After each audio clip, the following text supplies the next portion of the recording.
بسم اللہ الرحمن الرحیم وبہ نستعین سبحانک لا علم لنا الا ما علمتنا انک انت العلیم الحکیم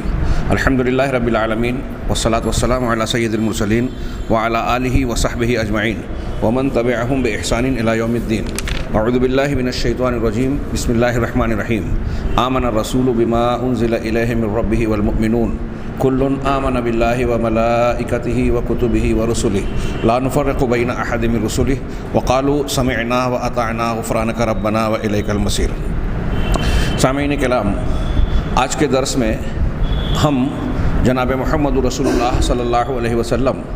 اور صرف آپ ہی تک نہیں بلکہ آپ کے بعد بعض بزرگان دین، اولیاء و صالحین کے سلسلے میں اہل غلو کے اس عقیدے کا تذکرہ کرنے والے ہیں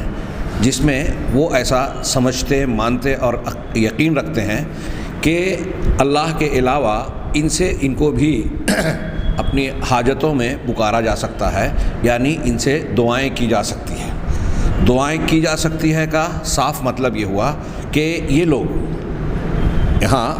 ہماری کتاب میں اور ہم جس بحث میں ہیں اس میں نبی کریم صلی اللہ علیہ وسلم کی شخصیت اور خصوصیات سے متعلق گفتگو جاری ہے، لیکن میں ساتھ میں جوڑ رہا ہوں کہ اللہ کے نبی صلی اللہ علیہ وسلم ہی نہیں، اہل غلو نے آپ کے بعد آپ کی امت کے نیک اولیاء صالحین اور بزرگان دین کو بھی اس مقام پر بٹھا دیا۔ خود نبی صلی اللہ علیہ وسلم کی یہ خصوصیت مانی کہ آپ دعاؤں کو قبول کرتے ہیں اور اس لیے آپ کے جناب میں آپ دعائیں مانگی جا سکتی ہیں، حاجتیں طلب کی جا سکتی ہے۔ غور کیجئے، گفتگو ہماری آمن الرسول بما انزل الیہ کے تحت کل آمن باللہ و ملائکتہ میں ترتیب وار جو آخر میں رسولوں پر ایمان کا تذکرہ ہے اس کے بارے میں جاری ہے، لیکن یہ جو عقائد رسولوں کے بارے میں جناب محمد رسول اللہ صلی اللہ علیہ وسلم کے بارے میں تراشے گئے، اگر اسے صحیح مان لیا جائے تو صرف رسول پر ایمان ہی خراب نہیں ہوتا، وہی نہیں بگڑتا، بلکہ اللہ پر ایمان، کتابوں پر ایمان اور اس کے ضمن میں دوسری ایمانیات کی چیزیں بھی متاثر ہوتی ہیں۔ جب آپ نے اللہ کے رسول صلی اللہ علیہ وسلم کو یا دیگر انبیاء کو یا اولیاء اور صالحین کو اس حق میں یا ان حقوق میں سے کسی بھی حق میں جو اللہ کے لیے خاص ہے، خصوصیات اور صفات جو اللہ کے لیے خاص ہے، کسی بھی صفت میں، خصوصیت میں، حق میں اگر آپ نے ان میں سے کسی کو شریک کر دیا تو آپ کا اللہ پر ایمان بھی سلامت نہیں رہا۔ لہٰذا یہ جو گفتگو اور بحث ہم کرنے جا رہے ہیں یا جاری ہے، اسے انتہائی اہم سمجھنا چاہیے، اس پر سرسری طور سے یا سرسری انداز میں نہیں گزرنا چاہیے، خاص طور سے ایسے ماحول میں جہاں ہم دیکھ رہے ہیں کہ ہر طرف اللہ تبارک و تعالیٰ کے ساتھ شرک اور کفر کا معاملہ اختیار کیا جا چکا ہے۔ غیر مسلم تو غیر مسلم جو قرآن و حدیث کو ماننے کے دعوے دار ہیں، ان میں کی ایک بہت بڑی تعداد، امت کا ایک بڑا طبقہ قرآن و حدیث کو ماننے کے دعوے کے باوجود اس قسم کی گمراہیوں کا، صریح گمراہیوں کا شکار ہے۔ ظاہر سی بات ہے کہ یہ گمراہی یا فریب چھوٹا موٹا نہیں ہے، اسے اختیار کرنے کا مطلب یہ ہے کہ ایک آدمی لا الہ الا اللہ کہہ کے بھی لا الہ الا اللہ کہنے والا نہیں رہا۔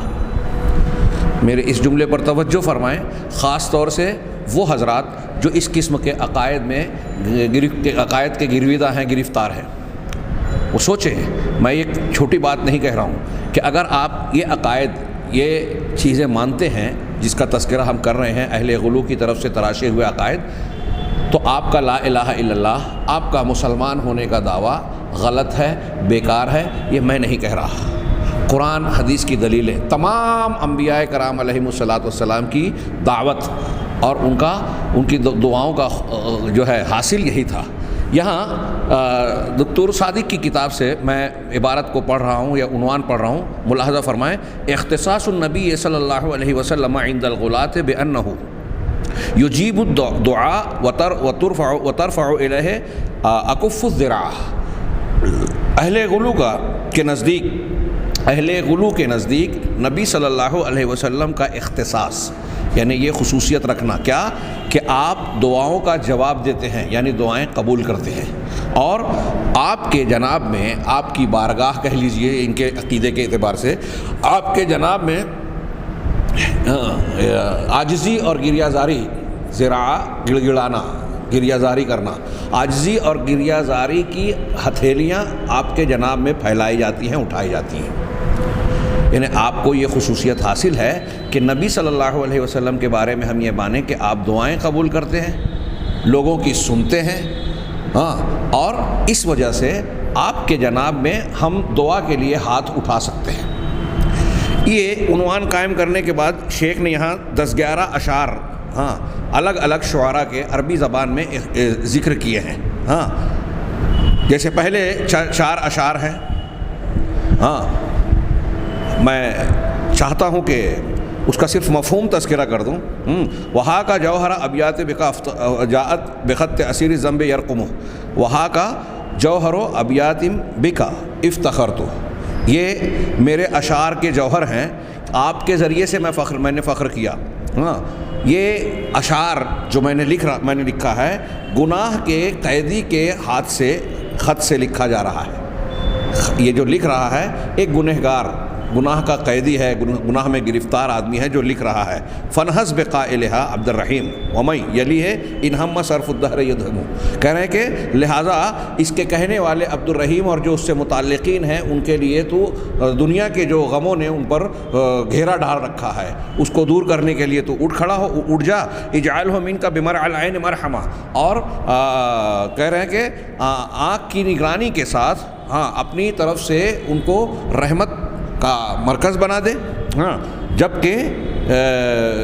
ان کے ساتھ ایسا کوئی دوسرا نہیں ہے، اس کو ایسا کوئی احساس اور موجود نہیں ہے جو اس کے ساتھ رحم کا برتاؤ کرے۔ وَإِن دَعَا فَأَجِبْهُ، یہ آخری شعر ملاحظہ فرمائے، تینوں چھوڑ دیجئے،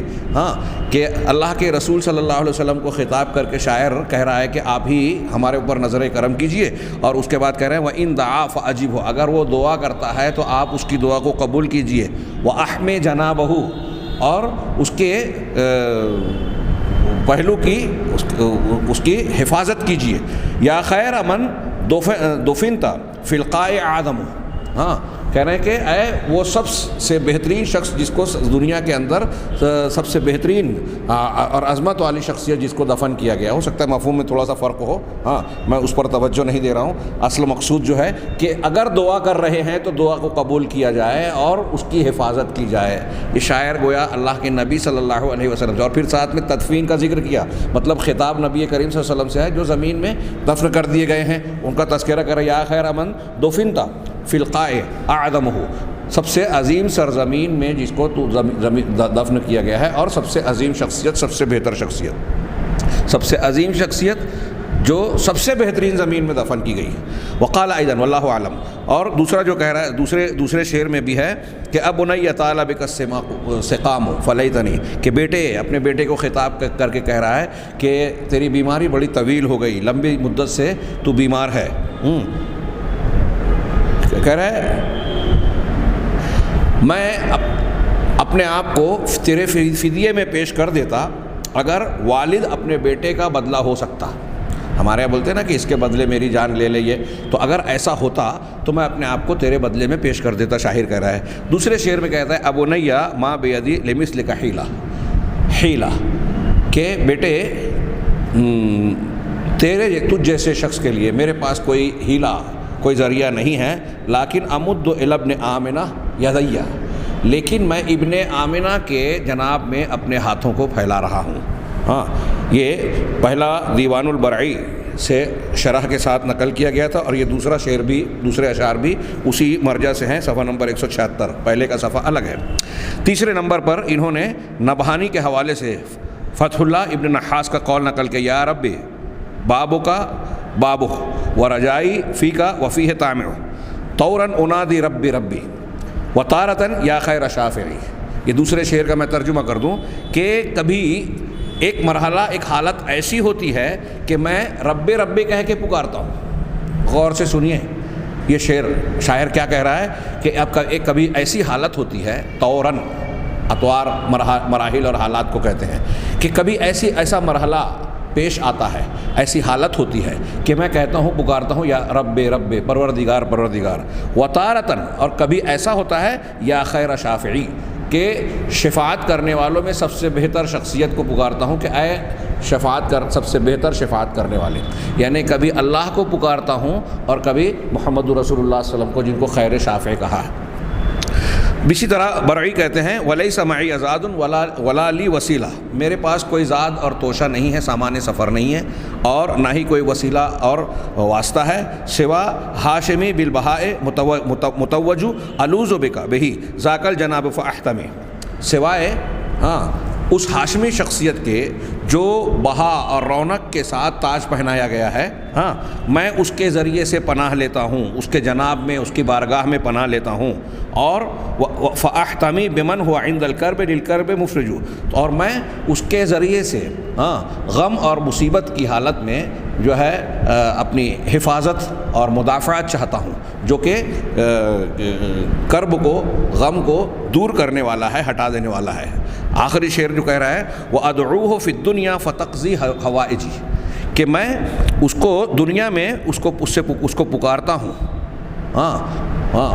فتقضی حوائجی، چنانچہ میری حاجتیں پوری کی جاتی ہیں، وانی الیہ فی القیامت احوج، اور قیامت کے دن بھی میں ان کا سب سے زیادہ محتاج رہوں گا، یعنی دنیا اور آخرت میں مجھے نبی صلی اللہ علیہ وسلم ہی بچائیں گے، لہٰذا یہ ایسا جب معاملہ ہے تو اللہ کے نبی صلی اللہ علیہ وسلم کو پکار رہے ہیں۔ یہ عربی کے میں نے چند اشعار پیش کیے، یہاں کئی دنوں سے دروس جاری ہیں، اور میرے سامنے جو کتاب ہے اور میں اس سے آپ حضرات کے سامنے یہ بدعقیدگیاں کچھ باتیں پیش کر رہا تھا، مجھے یہ خیال گزرا کہ اردو داں طبقے کے سامنے اگر میں بات کر رہا ہوں تو بعض باتیں ایسی آنا چاہیے جو ہمارے سماج اور معاشرے میں اردو داں طبقوں میں جاری ہے، حالانکہ کچھ چیزیں میں نے بیان کی ہیں، لہٰذا اس تناظر میں میں نے سوچا کہ یہ شیخ اقبال کیلانی کیا ایک چھوٹا سا کتابچہ ہے جسے شیخ صفی الرحمن استاذ محترم رحمہ اللہ نے پسند فرمایا، ان کا اس میں گویا پیشکش میں ان کا تذکرہ ہے، ان کے چند ملفوظات ہیں، اس کا کچھ اقتباس میں آپ کو سنانا چاہ رہا ہوں۔ ہماری گفتگو دیکھیے، یہ ہمارے دین کی بنیاد اور دنیا کے لوگوں کی سب سے بڑی اور بنیادی گمراہی اور ہدایت سے تعلق رکھنے والی بات ہے، اس لیے میں پھر سے عرض کروں گا کہ یہ تھوڑی سی تفصیل جو میں پیش کر رہا ہوں اسے اہمیت کے پیش نظر توجہ سے ملاحظہ فرمائیں، اس سے بے اعتنائی اور لاپرواہی ہرگز نہ برتیں، بہت اہم بات ہے، اور اس کی اہمیت نہ دینے کا ہی نتیجہ ہے ہمارے ہندوستان پاکستان میں سعودی عرب کے ماحول اور معاشرے سے باہر آپ نکلیں تو مجھے ایسا دکھائی دیتا ہے، محسوس ہوتا ہے کہ عقیدے پہ اور توحید پر وہ زور نہیں ہے، شرک اور بدعت کی تردید پر وہ توجہ نہیں ہے جو ہونی چاہیے، جو انبیاء کرام علیہم الصلاۃ والسلام کی دعوتوں کا ترہ امتیاز اور سب سے مرکزی اور اہم نقطہ تھا، ہمارے یہاں وہ مرکزیت اسے حاصل ہی نہیں ہے، کہیں فضائل پر توجہ ہے، کہیں کچھ خاص دینی احکام کو اختیار کر لیا گیا اس پر توجہ ہے، اور دوسرے نمبر پر یہ جو واقعات بزرگان دین کے، صوفیہ کے اور حکایتیں الٹی سیدھی بیان کی جاتی ہے، اسی کے نتیجے میں توحید سے یہ بے اعتنائی پیدا ہو گئی ہے، قرآن و حدیث کی تعلیمات سے بے پرواہی پیدا ہو گئی ہے۔ میں ہوائی بات نہیں کر رہا ہوں، آپ تھوڑی دیر کے لیے سوچئے کہ یہ بہت اہم بات ہے کہ جب ہمارے سماج اور معاشرے میں بزرگوں کے واقعات خوب بیان کیے جاتے ہیں، اور ایسے واقعات کہ اس سے یہ ظاہر ہوتا ہے، عوام اور جاہل لوگوں کو یہ تاثر ملتا ہے کہ بزرگان دین کے اختیارات میں ساری باتیں ہیں دنیا اور آخرت کی۔ ابھی اس کتاب کے کچھ واقعات ایسے ہیں کہ پڑھتے پڑھتے میرے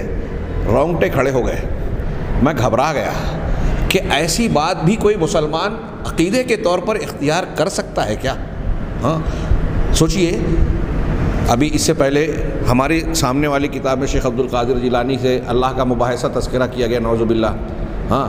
کہ جس کے لیے لوح محفوظ میں ایک اولاد نہیں لکھی گئی ہے، وہ کہہ رہے ہیں 2 دے دے، کہا ایک بھی نہیں ہے تو 2 مانگ رہا ہے، کہا 3 دے دے، 7 تک چلے گئے، ضد کر لیا اور اللہ نے 7 پہ روکا، ٹھیک ہے دیتا ہوں۔ کیا تاثر ملا اس سے؟ یعنی اللہ تبارک و تعالیٰ ایک چیز نہیں دینا چاہ رہا ہے، لوح محفوظ میں قسمت میں نہیں لکھا ہے، ایک بزرگ کے پاس ایک شخص جا رہا ہے یا ایک عورت جا رہی ہے اور وہ کہہ رہے ہیں، تو اب جب ان کے مطالبہ ہو رہا ہے تو اللہ تعالیٰ اپنا فیصلہ تبدیل کر رہا ہے، لوح محفوظ میں جو نہیں لکھا ہے اسے درج کر رہا ہے، تو عام آدمی کیا تاثر لے گا کہ اللہ تبارک و تعالیٰ کی بجائے اگر شیخ عبد القادر جیلانی، بزرگان دین، انبیاء صالحین کو ہم نے منا لیا تو وہ اللہ تبارک و تعالیٰ کو کہیں بھی منا لیں گے، کوئی مسئلہ ہی نہیں ہے اللہ کی عظمت و کبریائی کا، اس کے ارادے اور فیصلوں کا۔ اللہ تبارک و تعالیٰ کی شان میں گستاخی، توحید کو ملیا میٹ کر دینے والے واقعات ہیں یہ، اور یہ سب ہمارے یہاں دھڑلے سے بیان کیے جاتے ہیں۔ میں تردید کروں تو 4 آدمی یہ سوال کریں یا اسے یہ کہیں کہ دیکھیے یہ رد کر رہے ہیں، ان کو ڈر ہے، خطرہ ہے، مخالفت ہوگی، اور یقیناً ہے۔ اللہ کی شان، اللہ کی عظمت و کبریائی بیان کرنا تمام انبیاء کرام علیہم الصلاۃ والسلام کی دعوت کا مرکزی نقطہ ہے، یہی توحید ہے۔ آج اسے بیان کرنے میں ہمیں کہیں کہیں سوچنا پڑے، اور اس کے بالمقابل سر عام محفل مجلس بزرگان دین کے واقعات ایسے بیان کیے جا رہے ہیں، جب ہم اس کی تردید کرتے ہیں تو عام آدمی کو یہ تاثر دیا جاتا ہے کہ دیکھو یہ بزرگان کی گستاخی کر رہے ہیں۔ جی نہیں، بزرگان کے تعلق سے جو واقعہ آپ بیان کر رہے ہیں، اگر آپ علم اور اللہ کی عظمت اور اپنے صحیح عقیدے کی روشنی میں ان واقعات کو دیکھیں گے تو وہ ان کی عظمت اور تعظیم، عقیدت اور محبت نہیں نظر آئے گی، بلکہ صاف دکھائی دے گا کہ آپ اللہ تبارک و تعالیٰ کی توہین کر رہے ہیں، نبی کی توہین کر رہے ہیں، بزرگان دین کی بھی توہین ہی کر رہے ہیں۔ ان کو حد سے بڑھا کر ان کی عزت نہیں کر رہے ہیں، ان سے محبت نہیں کر رہے ہیں، ان کی مخالفت، ان کی دشمنی کر رہے ہیں کہ جو وہ مانتے تھے ہم اس کو غلط مان رہے ہیں اور ہمارے عقیدے کو ان پر تھوپ رہے ہیں۔ یہاں اس میں ایک واقعہ ایسا بیان کیا گیا ہے لمبا چوڑا کہ شیخ عبد القادر جیلانی کی وفات کے بعد ایک بزرگ کے خواب میں انہوں نے آ کر بتایا کہ منکر نکیر جب آئے سوال کرنے کے لیے حضرت شیخ عبد القادر جیلانی سے، من ربک سوال کیا، تو پہلے شیخ عبد القادر جیلانی نے ان کو ڈانٹا اور کہا کہ تمہیں اتنا بھی نہیں معلوم کہ پہلے کسی سے ملاقات کریں تو سلام اور مصافحہ کیا جاتا ہے۔ منکر نکیر شرمندہ ہوئے، سلام کیا، ہاتھ ملایا، دونوں کا ہاتھ پکڑ لیا شیخ عبد القادر جیلانی نے، اور کہا کہ اب تمہارے سوال کا میں جواب دوں اس سے پہلے تم میرے سوال کا جواب دو کہ جب اللہ تبارک و تعالیٰ نے دنیا زمین میں آدم کو، انسان کو پیدا کرنے کا ارادہ کہ انی جاعل فی الارض خلیفہ کہا تو تم نے کیوں اعتراض کیا تھا؟ اتجعل فیہا من یفسد فیہا ویسفک الدماء، جو قرآن نے کہا کہ جو زمین میں فساد پھیلائے گا اور خون ریزی کرے گا۔ تم نے اللہ تبارک و تعالیٰ کی شان میں گستاخی کی تھی، اعتراض کیا تھا، اس طرح کا سوال کیا کہ پہلے میرے سوال کا جواب دو، تم نے انکار کیوں کیا تھا یا اس طرح کا اعتراض کیوں کیا تھا، اس گستاخی کا جواب دیجئے پھر میں تمہارا سوال کا جواب دوں گا۔ یہ سن کر وہ لوگ ہکا بکا رہ گئے، پریشان ہو گئے، اور بھی اس میں کوئی ایک بات ہے، اور پھر چھڑانا چاہا تو کہا میں اس وقت تک تمہارے سوال کا جواب نہیں دوں گا، تمہارا ہاتھ نہیں چھوڑوں گا جب تک جواب نہ دے دو۔ تو انہوں نے کہا کہ ٹھیک ہے آپ ایسا کیجئے کہ دیکھیے سارے فرشتوں نے یہ بات کہی تھی، لہٰذا آپ ہمیں چھوڑیے، ہم فرشتوں سے مشورہ کر کے بات کر کے آپ کو جواب دیتے ہیں۔ تو ایک کا ہاتھ چھوڑا، ایک کو پکڑے رہا، اور وہ گئے فرشتوں سے کہا، کسی بھی فرشتے کے پاس جو ہے کوئی جواب نہیں تھا، سب کے سب پریشان۔ اللہ تبارک و تعالیٰ سے کہا کہ اللہ تعالیٰ ایسا معاملہ ہے، تو کہا اب تم میرے محبوب کو جو ہے یا تو تسلی دو یا پھر جا کر اپنی غلطی کی معافی مانگو۔ اللہ تعالیٰ فرشتوں سے کہہ رہا ہے کہ میرے محبوب سے جا کے اپنی غلطی کی معافی مانگو۔ اللہ کو یہ بات معلوم نہیں ہوئی کہ فرشتوں نے غلطی کی تھی، اللہ تعالیٰ نے اسے بیان کر رکھا۔ شیخ عبد القادر جیلانی آئے، ولادت ہوئی، انتقال ہوا، اس کے بعد انہوں نے اعتراض کیا تو پتہ چلا اور اب معافی کے لیے کہہ رہا ہے۔ اور دوسرا معنی اس سے یہ بھی نکلا کہ فرشتوں سے غلطی بھی ہوتی ہے، فرشتے اللہ تبارک و تعالیٰ کے اوپر اعتراض بھی کرتے ہیں۔ اسی واقعے سے یہ معلوم ہو رہا ہے نا کہ حضرت عبد القادر جیلانی فرشتوں کے اس سوال کو غلط کہہ رہے ہیں، اللہ پر اعتراض کہہ رہے ہیں، گستاخی کہہ رہے ہیں اور اس کا جواب مانگ رہے ہیں۔ تو مطلب یہ کہ یہ واقعہ بتا رہا ہے کہ فرشتے غلطیاں کرتے ہیں، گناہ کرتے ہیں، یعنی قرآن میں جو کہا گیا کہ فرشتے گناہوں سے، غلطیوں سے مبرہ ہیں، وہ غلط ہوا، یہ واقعہ صحیح ہوا۔ کون سا واقعہ؟ ایک بزرگ نے خواب میں دیکھا۔ اب خواب دیکھ لیا تو روایت کی کوئی جانچ پڑتال کی وجہ کی جگہ اور ضرورت ہی نہیں رہی۔ ہمارے یہاں ہم اللہ کے رسول صلی اللہ علیہ وسلم کی باتوں کو سنتے ہیں، تو کب مانتے ہیں؟ جب دیکھتے ہیں کہ اس کی سند قابل اعتبار ہے یا نہیں ہے۔ فلاں نے فلاں سے حدیث سنی، اس نے فلاں سے سنی، اس نے فلاں سے سنی، یہ روات حدیث کیسے ہیں، ایک دوسرے سے اتصال سند ہے یا نہیں، شاگرد استاذ ہیں یا نہیں ہے تو پھر بیچ میں کہیں انقطاع اور گیپ تو نہیں ہے۔ روایت کرنے والوں کی دینی حالت، قوت حافظہ، دیانت داری، ان ساری چیزوں کو سامنے رکھ کر روایت کو قابل قبول یا قابل تردید ٹھہرایا جاتا ہے۔ اب ایک آدمی اٹھا سوٹھا کہتا ہے یہاں روایت تو پیش نہیں کر سکتا، تو گمراہ کرنے والوں کے پاس یہ شیطانی نسخہ بڑا آسان ہے۔ معاف کیجئے گا میں شیطانی نسخہ کہہ رہا ہوں، اس کو کوئی پکڑ کر یہ نہ کہے کہ دیکھیے بزرگان کے خواب کو شیطانی نسخہ کہہ رہے ہیں، سب کی بات نہیں ہے۔ کوئی اگر شخص دین میں غلط بات پھیلانے کے لیے خوابوں کا سہارا لے رہا ہے تو اسے کیا کہیں گے؟ یہ کوئی میں نئی بات نہیں کہہ رہا ہوں، آپ تلبیس ابلیس اور دوسرے ائمہ سلف، علماء سلف کی کتابیں اٹھائیے، اس میں پتہ چلے گا کہ شیطان بھی خواب دکھاتا ہے گمراہ لوگوں کو، غلط راہوں پر ڈالنے کے لیے خواب کا بھی استعمال کرتا ہے۔ اللہ کی طرف سے بھی خواب ہوتے ہیں، وہ سچے ہوتے ہیں، شیطان کی طرف سے بھی خواب ہوتے ہیں، اور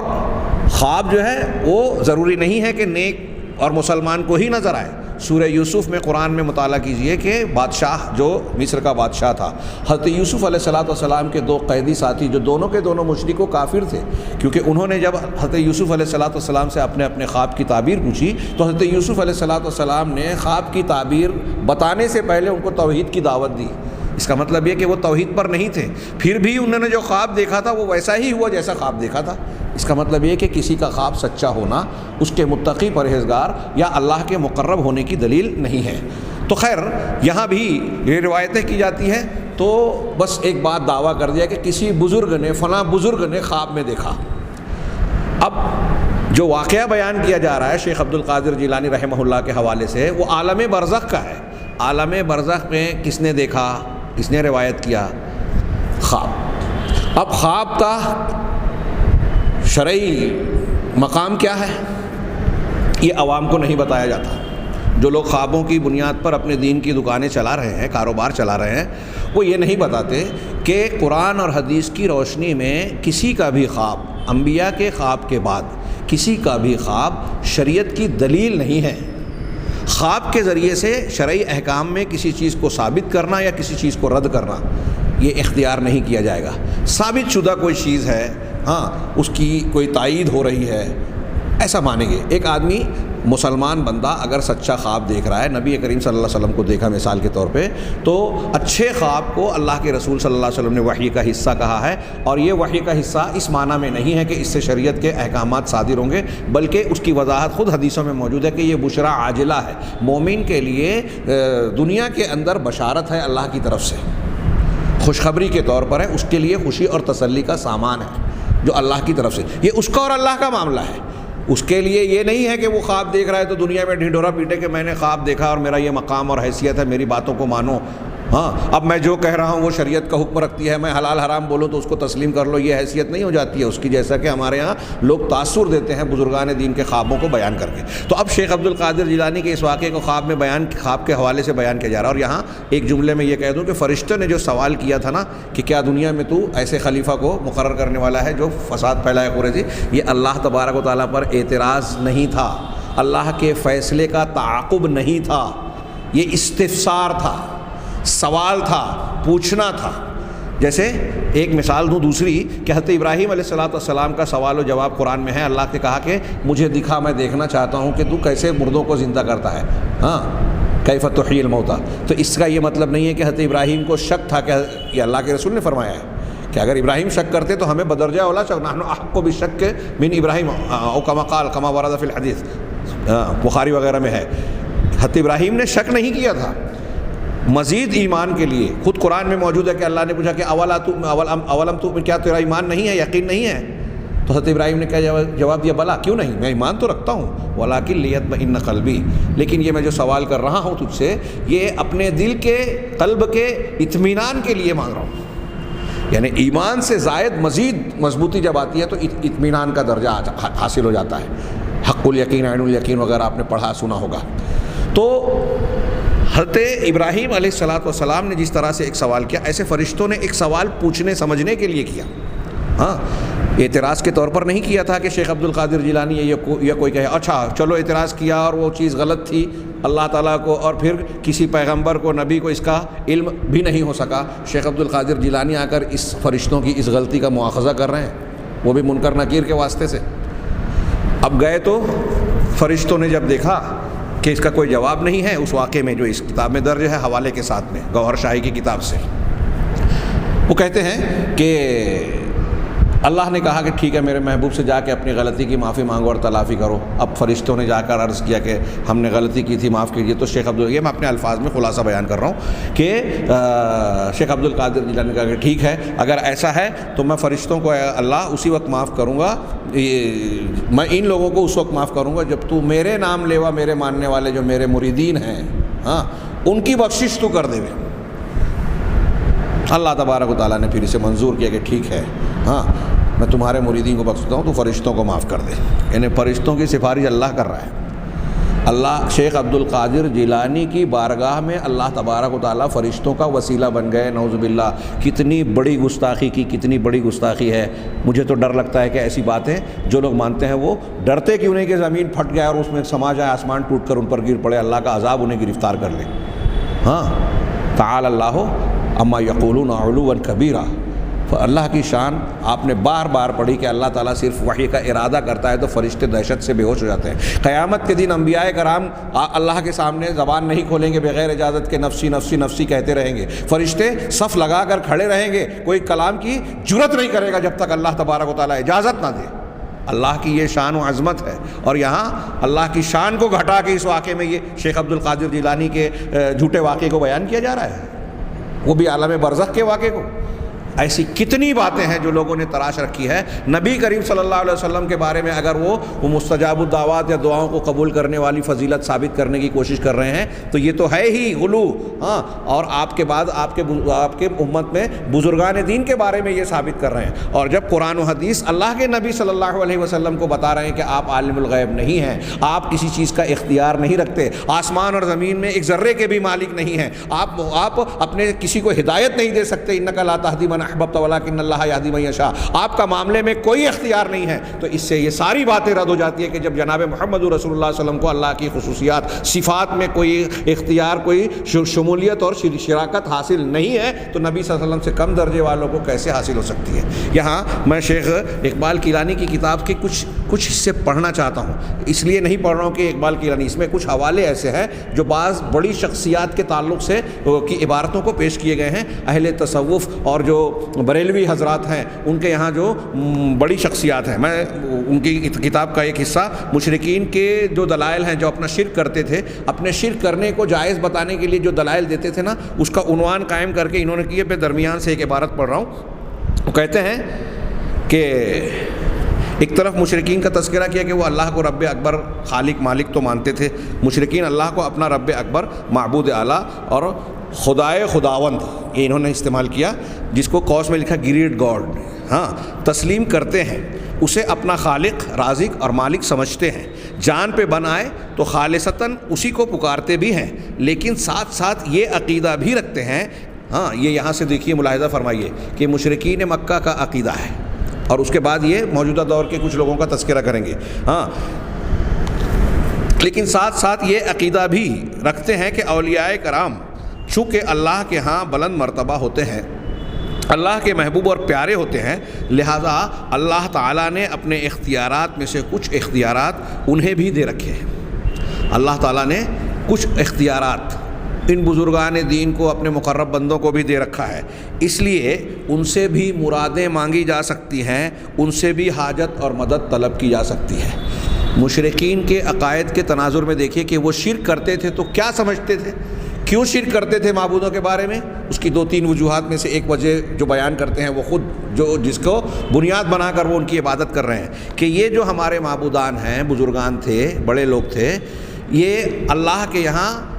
اللہ کے پاس سے ان کو کچھ اختیارات دیے گئے تھے، اور جب ایسا تھا تو ان سے بھی ہم مرادیں مانگ سکتے ہیں، ان سے دعائیں کر سکتے ہیں، مدد مانگ سکتے ہیں، وہ بھی تقدیر بنا اور سنوار سکتے ہیں، دعا اور فریاد سن سکتے ہیں۔ ہاں، اللہ تعالیٰ نے قرآن مجید میں مشرکین کے اس عقیدے کا تذکرہ ان الفاظ میں کیا ہے۔ یہاں ایک آیت کا ایک حصہ نقل کیا سورہ یاسین کی، ایسے قرآن میں اور بھی کئی جگہ ہے کہ وَاتَّخَذُوا مِن دُونِ اللَّهِ آلِهَةً لَعَلَّهُمْ يَنصُرُونَ، کہ مشرکوں نے اللہ تعالیٰ کے سوا دوسرے الہ، دوسرے معبودان بنا رکھے ہیں، اختیار کر رکھے ہیں تاکہ وہ ان کی مدد کریں۔ یہ دوسروں کو معبود کیوں بنایا؟ اس عقیدے کے پیش نظر کہ یہ ہماری مدد کریں گے۔ اب آگے شیخ کہہ رہے ہیں کہ یہی وہ عقیدہ ہے جس کے تحت مشرکین عرب بتوں کی شکل میں اپنے بزرگوں اور اولیاء کرام کو پکارتے اور ان سے مرادیں طلب کرتے تھے۔ بہت غور سے سنیں قبر پرست حضرات، جنہیں یہ باتیں بری لگتی ہیں، وہ قرآن کو دیکھیں، یہ جو تشریح کر رہے ہیں، وضاحت کر رہے ہیں، کیا یہ غلط ہے؟ قرآن کا مطالعہ کریں، حدیثوں کو پڑھیں کہ مشرکین جو شرک کرتے تھے کیوں کرتے تھے، بالکل درست فرما رہے ہیں۔ اور غور کریں کہ آج آپ جو بزرگان دین کو، قبر والوں کو پکار رہے ہیں، تو کیا یہ وہی عمل نہیں ہے جو مشرکین مکہ کرتے تھے؟ ناموں کا فرق ہو جانے سے طریقہ نہیں بدل گیا۔ وہ لات و منات کچھ دوسرے لوگوں کو نام الگ تھا، آپ کے نام الگ ہیں۔ ہاں، جین مذہب کے لوگوں کا جن کو مانتے ہیں، جین مذہب والے جن کو مانتے ہیں ان کے نام الگ ہے، بدھ مذہب والے جن کو مانتے ہیں ان کا نام الگ ہے، ہندو مذہب والے جن کو مانتے ہیں ان کا نام الگ ہے، نام الگ الگ ہے، لیکن سب اللہ کی مخلوق کو اس درجے پر بٹھا رہے ہیں جو اللہ کا درجہ ہے۔ تو کہا کہ یہ بزرگوں اور اولیاء کرام کو پکارتے ہیں اور ان سے مرادیں طلب کرتے ہیں، یہی وہ عقیدہ تھا۔ ہاں، اسی عقیدے کے تحت ہندو، بدھ اور جینی مورتیوں، مجسموں اور بتوں کی شکل میں اپنے اپنے بزرگوں اور ولیوں سے حاجتیں اور مرادیں طلب کرتے ہیں۔ اسی عقیدے کے تحت بعض مسلمان فوت شدہ اولیاء کرام اور بزرگوں کو پکارتے اور ان سے حاجتیں اور مرادیں طلب کرتے ہیں۔ ہاں، یہاں حاشیے میں تھوڑا سا درس کا وقت ہمارا 2-4 منٹ زیادہ ہو جائے گا، لیکن یہ اتنی بات کو میں مکمل کرنا چاہوں گا۔ یہاں ابھی ان کی عبارت آگے کچھ حوالے دیے شیخ علی حجویری رحمہ اللہ کے اور کچھ دوسری عبارتوں کا حوالہ دیا، اس سے پہلے یہاں ایک حاشیہ لگایا ہے۔ یہ حاشیہ میں پڑھنا چاہتا ہوں اس لیے کہ اس سے پہلے میں نے اس کی کچھ وضاحت کی ہے، یہاں مزید وضاحت ہو جائے۔ کہا کہ یہاں یہ بات قابل ذکر ہے کہ عالم اسباب کے تحت کسی زندہ انسان سے مدد طلب کرنا شرک نہیں ہے۔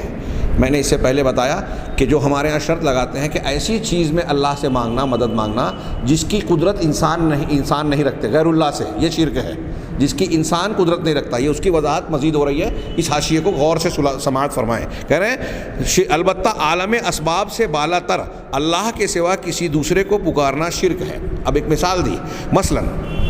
مثلاً سمندر میں ڈوبتے ہوئے جہاز پر بیٹھے ہوئے لوگوں کا کسی قریب ترین بندرگاہ پر موجود لوگوں کو وائرلیس کے ذریعے صورتحال سے مطلع کر کے مدد طلب کرنا شرک نہیں ہے۔ ہاں، کیونکہ ڈوبنے والوں کا وائرلیس کے ذریعے زندہ انسانوں کو اطلاع دینا، بندرگاہوں پر موجود ہیلی کاپٹرز وغیرہ کے ذریعے جائے حادثے پر پہنچنا اور بچانے کی کوشش کرنا، یہ سارے کام سلسلہ اسباب کے تحت ہیں۔ ہاں، البتہ اگر ڈوبنے والے بگرداب بلا افتاد کشتی مدد کن یا معین الدین چشتی، یعنی میری کشتی طوفانوں میں پھنسی ہوئی ہے، اے معین الدین چشتی تو میری مدد کر، کی دہائی دینے لگے تو یہ شرک ہوگا۔ کتنا بہترین مثال سامنے رکھیے کہ ایک جہاز ڈوب رہا ہے، جہاز کے ڈوبنے والے وائرلیس سے کسی ذریعے سے آگ جلا کر دھواں دے کر ساحل پہ موجود لوگوں کو خبر کرنا چاہتے ہیں کہ ہم کو مدد کی ضرورت ہے، آپ جو کر سکتے ہو کرو۔ یہ کرنا اسباب کا اختیار کرنا ہے، انسان کے دائرہ اختیار میں جو چیزیں ہیں اس سے مدد حاصل کرنے کی کوشش ہے، یہ شرک نہیں ہے۔ لیکن ڈوبتے ہوئے پکارنا کہ اے شیخ عبد القادر جیلانی، اے امداد اللہ مہاجر مکی، اے خواجہ معین الدین چشتی، ہم گرداب میں پھنسے ہیں، بھنور میں پھنسے ہیں، ڈوب رہے ہیں، مدد کرو، یہ شرک ہوگا اگر، کیونکہ یہ عالم اسباب سے ہٹ کر اس طرح سے پکارنا ہے جس کا حق صرف اللہ کو ہے، جو اللہ کے اختیار و قدرت کے درمیان آتی ہے، تو یہ شرک ہوگا، کیونکہ ایسی فریاد کرنے والے کا عقیدہ ہوگا کہ اولاً خواجہ معین الدین چشتی مرنے کے باوجود سینکڑوں یا ہزاروں میل دور سے سننے کی طاقت رکھتے ہیں، پہلی بات یہ، یعنی وہ اللہ تعالیٰ کی طرح سمیع ہیں، سننے والے ہیں، ہر آواز سن رہے ہیں کیا؟ ہاں۔ ثانیاً فریاد اور پکار سننے کے بعد خواجہ معین الدین چشتی فریاد کرنے والے کی مدد کرنے اور اس کی مشکل حل کرنے کی پوری قدرت رکھتے ہیں، یہ دوسرا عقیدہ ہو گیا پکارنے والے کا۔ ہاں، یعنی وہ اللہ تعالیٰ کی طرح قادر بھی ہیں، اور ان دونوں صورتوں میں جو فرق ہے وہ بآسانی سمجھا جا سکتا ہے۔ ہاں، غور کیجئے، یہ دونوں صورتوں میں جو فرق ہے، ایک وائرلیس وغیرہ کے ذریعے سے مدد مانگنا، ایک ہے کسی بزرگ اور کسی صاحب قبر یا کسی غائب انسان کو پکار کے مدد کے لیے پکارنا، دہائی دینا، دونوں میں فرق ہے، دونوں کو ملا کر صحیح کہنے کی کوشش کرنا، یہ حماقت اور ضلالت ہے۔ آگے جو اوپر کی عبارت شیخ گیلانی کی تھی کہ جس طرح مشرکین عرب اپنے بزرگوں، بتوں، مجسموں اور دنیا کی دیگر قومیں اپنے معبودان باطلہ کے بارے میں یہ عقیدہ رکھتے ہیں کہ یہ اللہ کے پاس یہ بھی ہماری حاجتیں سنتے ہیں یا مدد کر سکتے ہیں، ان کو پیدا کرنے والے نے کچھ اختیارات دے رکھا ہے، ہاں، ایسا ہی ہمارے یہاں مسلمانوں میں سے بہت سارے لوگوں نے عقیدہ تراش لیا اپنے بزرگوں اور اولیاء و صالحین کے بارے میں۔ آگے یہ کہہ رہے ہیں سید علی حجویری رحمہ اللہ اپنی مشہور کتاب کشف المحجوب میں فرماتے ہیں، اللہ تعالیٰ کے اولیاء ملک کے مدبر ہیں اور عالم یعنی دنیا، سارا جہاں، عالم کے نگراں ہیں۔ بتائیے، کہہ رہے ہیں کہ اللہ تعالیٰ کے اولیاء ملک کے مدبر ہیں اور عالم یعنی دنیا کے نگراں ہیں۔ اللہ تعالیٰ نے خاص طور پر ان کو عالم کا والی یعنی حاکم گردانا ہے، اور عالم یعنی دنیا کا حل و عقد یعنی سارا انتظام ان کے ساتھ وابستہ کر دیا ہے۔ یہ حجویری صاحب کی کتاب میں موجود ہے. کہاں تک اس کو درست مانا جائے ان کی طرف واللہ عالم، لیکن یہ قرآن اور حدیث کے باتوں کے بالکل خلاف ہے. فرشتے بھی اللہ کے حکم کے بغیر جن کو جو کاموں کو سپرد کیا گیا ہے کچھ نہیں کرتے. اور احکام عالم کو انہی کی ہمت کے ساتھ جوڑ دیا ہے اللہ تعالیٰ نے، یعنی وہ جو چاہتے ہیں وہ کریں گے. ہمارے یہاں یہ پورا سسٹم بتایا جاتا ہے کہ اتنے اوتاد ہیں، کتب ہیں، ابدال ہیں، غوث ہیں، پھر ان کے اوپر یہ ہیں.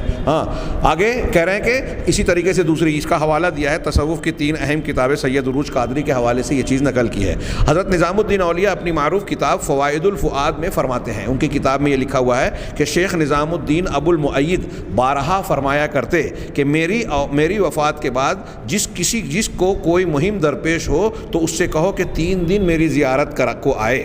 اگر 3 دن گزر جانے کے بعد بھی پورا نہ ہو تو 4 دن آئے، اور اب بھی کام نہ نکلے تو میری قبر کی اینٹ سے اینٹ بجا دے. یہ بھی جو ہے تصوف کی 3 اہم کتابیں سید عروج قادری کے حوالے سے گیلانی صاحب نے نقل کی. پھر ایک اور عبارت نقل کی کہ جناب احمد رضا خان بریلوی صاحب فرماتے ہیں کہ اولیاء کرام مردے کو شیخ احمد رضا خان بریلوی حضرات کے جو ہے مرکزی شخصیت مرجع، وہ کہہ رہے ہیں کہ اولیاء کرام مردے کو زندہ کر سکتے ہیں، مادر ذات اندھے کو اور کوڑھی کو شفا دے سکتے ہیں. سب یہ ربوبیت میں اللہ کا اختیار ہے. اور یہ کہہ رہے ہیں کہ اولیاء کرام بھی یہ کر سکتے ہیں، اور ساری زمین کو ایک قدم میں طے کر سکتے ہیں، ایک قدم میں. یہ علامہ احسان علی ظہیر کی کتاب بریلویت سے اخذ کیا گیا جو ان کی کتابوں سے نقل کردہ عبارتوں پر مشتمل ہے. نیز فرماتے ہیں اولیاء کرام اپنی قبروں میں حیات ابدی کے ساتھ زندہ ہیں، اور ان کے علم و ادراک سمع بس پہلے کی نسبت بہت زیادہ قوی ہیں. یعنی زندہ تھے تو ان کا علم و ادراک سننا جاننا کمزور تھا، مرنے کے بعد بڑھ گیا، پہلے سے زیادہ قوی ہو گیا. یہ بھی بریلویت صفحہ نمبر 141 کے حوالے سے نقل کی گئی، اور وہاں ان کی کتابوں سے موجود ہے. فارسی کے ایک شاعر نے اسی عقیدے کا اظہار درج ذیل شعر میں کیا. فارسی شعر ہے، اس کا ترجمہ کیا کہ اولیاء کرام کو اللہ تعالیٰ کی طرف سے ایسی قدرت حاصل ہوتی ہے کہ وہ کمان سے نکلے ہوئے تیر کو واپس لا سکتے ہیں. اولیاء کو ایسی قدرت اللہ نے دی ہے کہ تیر جو کمان سے نکل چکا ہے اس کو یہ واپس لا سکتے ہیں. کسی پنجابی شاعر نے اپنے اس عقیدے کی ترجمانی ان الفاظ میں کی ہے کہ ہتھ ولی دے قلم ربانی لکھے جو من بھاوے، رب ولی نو طاقت بخشی لکھے لیکھ مٹاوے.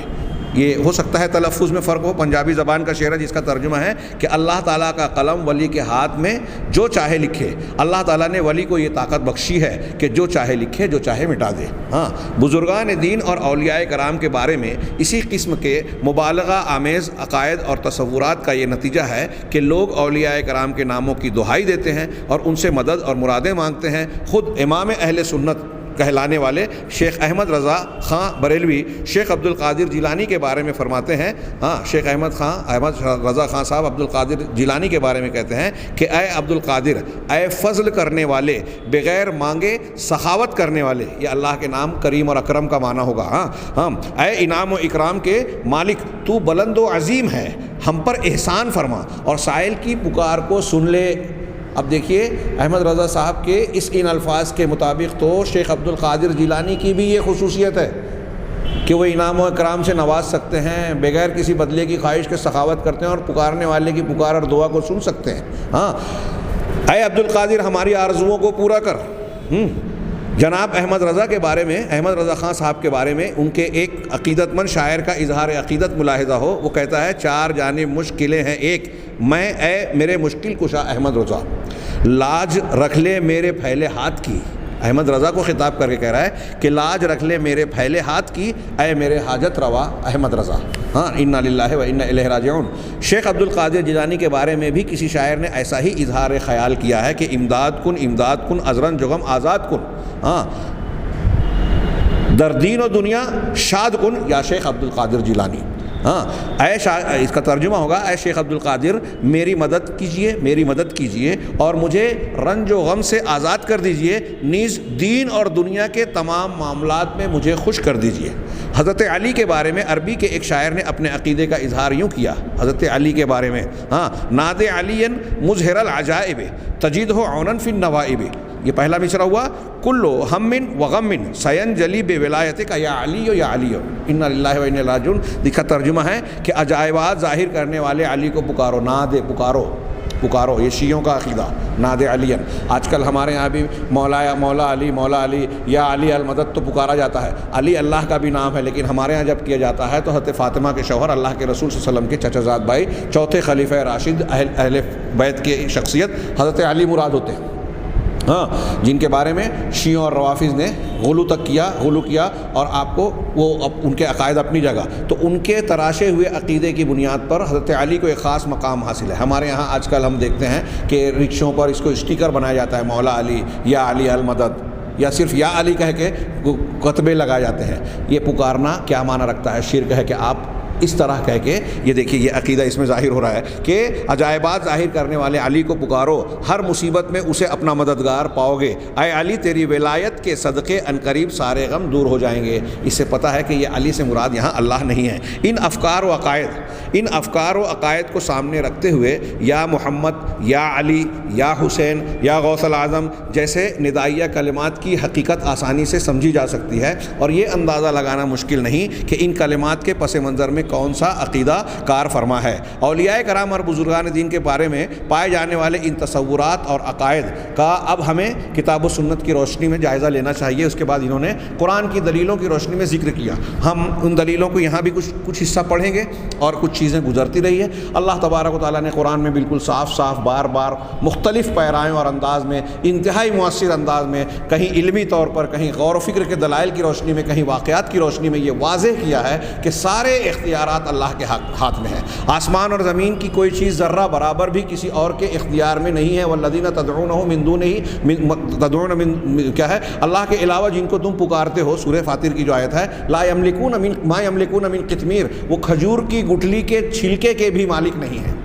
اب اللہ کے علاوہ من دون اللہ میں سب آ گئے، سارے فرشتے، سارے انبیاء، سارے بزرگان، سارے بت، سارے دیوی دیوتا جو بھی وجود میں ہیں، سب آ گئے۔ اللہ کے علاوہ کسی کا کوئی اختیار ہے ہی نہیں۔ اور اللہ کے نبی صلی اللہ علیہ وسلم سے خطاب کر کے جب کہا کہ آپ کہہ دیں کہ آپ کا کوئی اختیار نہیں ہے، معاملے میں دخل نہیں، تو کسی اور کا کیا ہوگا؟ آپ ایسے شخص کو پکاریں گے جو اللہ کے، جو نفع نقصان کا مالک نہیں ہے، اللہ کے سوا کسی کو پکاریں گے تو آپ بھی ظالمین میں شمار ہوں گے۔ آپ قرآن میں واقعات دیکھیے، حضرت ابراہیم علیہ السلام اولاد مانگ رہے ہیں، کس سے مانگ رہے ہیں؟ اللہ سے مانگ رہے ہیں۔ حضرت ابراہیم، اب یہاں بزرگوں کو دعا کا یہ مانا جا رہا ہے کہ ہماری حاجت پوری کریں گے۔ انبیاء کرام اپنی حاجت اللہ سے مانگ رہے ہیں۔ حضرت زکریا علیہ السلام اولاد مانگ رہے ہیں اللہ سے، نوح علیہ السلام توبہ کر رہے ہیں اللہ سے، اپنے بیٹوں کی نجات مانگ رہے ہیں اللہ سے۔ ہاں، یہ ایک دو واقعہ ہے۔ حضرت سلیمان، تمام انبیاء کو دیکھیے، ہر نبی کی دعا دی ہے، جن انبیاء کا تذکرہ ہے اللہ سے مانگ رہے ہیں۔ نبی کریم صلی اللہ علیہ وسلم خود اللہ سے مانگ رہے ہیں۔ ہاں، اور دنیا میں یہ کہہ رہے ہیں کہ ان کو سارے اختیارات ہیں۔ دنیا میں دیکھیے کہ حضرت لوط علیہ السلام کے گھر مہمان آ رہے ہیں، ہاں، ان کی قوم کے لوگ ان کو گھیرنے کی کوشش کر رہے ہیں، حضرت لوط علیہ السلام روک رہے ہیں، منع کر رہے ہیں، اور پھر اس کے بعد کہہ رہے ہیں کہ کاش میرے پاس کوئی قوت ہوتی، لعل کیا ہے کہ میرے پاس قوت او آوی، یا میں کوئی مضبوط سہارا لیتا۔ سورہ ہود میں اللہ کے رسول حضرت لوط علیہ السلام اپنی بے بسی کا مظاہرہ کر رہے ہیں قوم کے سامنے۔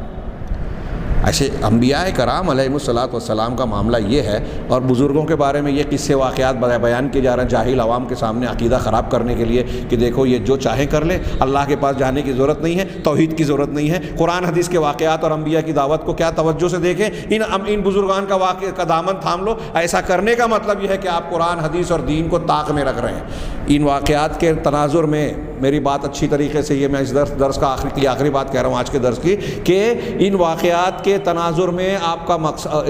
بیان کرنے والوں کا مقصد آپ کو دیندار بنانا، کامیاب بنانا نہیں ہے، بلکہ آپ کو دین سے دور کرنا ہے، اللہ اور رسول کا باغی کرنا ہے۔ یہ جو ہمارا آج کا درس ہے کہ اللہ کے رسول صلی اللہ علیہ وسلم کے بارے میں یہ خصوصیت گڑھ لی گئی کہ آپ دعاؤں کو قبول کرتے ہیں، اس کا رد اور اس سے متعلقہ دلائل جو اس کتاب میں بیان کیے گئے، انشاءاللہ ہم اگلے درس میں دیکھیں گے۔ اللہ تعالی ہمیں خیر کی توفیق دے۔ وآخر دعوانا ان الحمد للہ رب العالمین۔